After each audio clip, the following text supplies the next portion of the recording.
மதுரை மத்திய தொகுதியை பொறுத்த வரைக்கும் இங்கே இருக்கக்கூடிய மக்களோட வாழ்வாதார சிக்கல்கள் என்னென்ன, அவங்களோட கோரிக்கைகள் என்னென்ன, தேவைகள் என்னென்ன, நீங்கள் அதுக்கு வைக்கக்கூடிய தீர்வுகள் என்னென்ன? அதாவது மதுரை மத்திய தொகுதி அப்படிங்கிறது வந்து முழுமையாக வந்து வாணிபம் சம்மந்தப்பட்ட தொழில். அதாவது மதுரை வந்து ஒரு தமிழ்நாட்டினுடைய 2வது பெரிய தலைநகரமாக இயங்குது. தென் மாவட்டங்களுக்கு தேவையான காய்கறிகள், பழங்கள், பூக்கள், இது மாதிரி எல்லா விடயங்களுமே மதுரையில் தான் மையப்படுத்தி விலை நிர்ணயிக்கப்பட்டு தென் மாவட்டங்களுக்கு போகும். அது அனைத்து வாணிபமுமே நடக்கக்கூடியது மதுரை மத்திய தொகுதி தான் நடக்குது.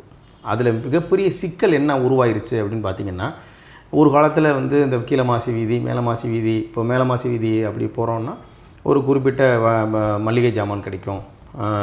கீழமாசி வீதி போகிறோம்னா ஜவுளி பொருட்கள் கிடைக்கும். இந்த ஒவ்வொரு பகுதிகளுக்கும் தனித்தனியாக பிரித்து இந்த சமூகங்கள் வந்து அந்த தொழிலை அவரவர் செய்கிற மாதிரி சிறப்பாக கட்டமைக்கப்பட்ட நகரம் மதுரை.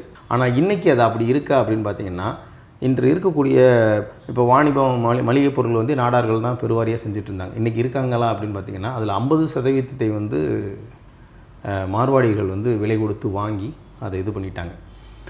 பெரிய இடர் சிக்கல் என்னென்னா, எல்லா தொழில்களையும் மார்வாடிகள் உள்ளே வந்துட்டுருக்காங்க. அதை இந்த தமிழ் சமூகம் விட்டு கொடுத்துட்டு, ஏன்னா கூட இப்போ நம்ம பேசும்போது 50,000 இந்த இடத்துல விலை விற்கிறோன்னா அவங்க 90,000 1,00,000 கொடுத்து வாங்குறாங்க. எந்த அடிப்படையில் மார்வாடிகள் இங்கே சொத்து வாங்கி குமிக்கிறாங்க என்பது நமக்கு தெரியல. ஆனால் மதுரை மத்திய தொகுதி பொறுத்தல் கருத்தில் கொள்ள வேண்டியதுன்னா, என்னை பொறுத்தளவுக்கு மதுரை மத்திய தொகுதிக்குள்ளே நான் தலை சிறந்து பார்க்கக்கூடிய முதல் பிரச்சனை, தலையாய பிரச்சனைங்கிறது வந்து உலகத்துக்கே வந்து அருள் தரக்கூடிய அன்னை மீனாட்சியினுடைய திருக்கோவில் மத்திய தொகுதிக்குள்ளே வருது.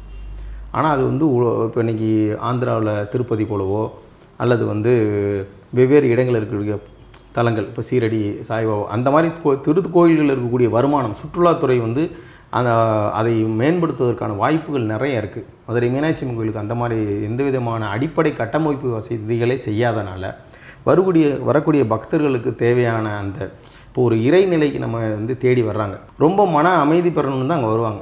வந்துட்டு போகக்கூடியவங்க அந்த மன அமைதியோடையும் மன நிம்மதியோடையும் போகிறாங்களான்னா இல்லை.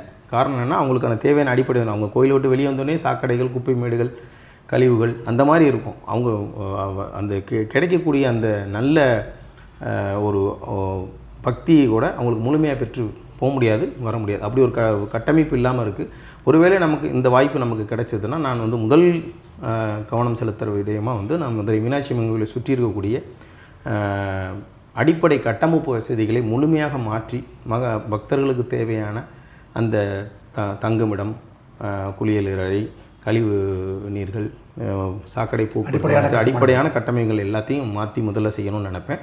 மத்திய தொகுதியை பொறுத்தளவுக்கு இந்த வாணிபம் பெரிய லெவலில் இங்கே எல்லோரும் சமூகங்கள் இருக்கிறதுனால அவங்களுக்கு தேவையான சிறு சிறு குறுந்தொழிலாளிகளுக்கு தேவையான முதன்மையான கட்டமைப்பு வசதிகள் என்ன செய்யணும், அவங்களுக்கு உதவி என்ன தேவைப்படுது, அதை வந்து நான் மேம்படுத்துறதுக்கு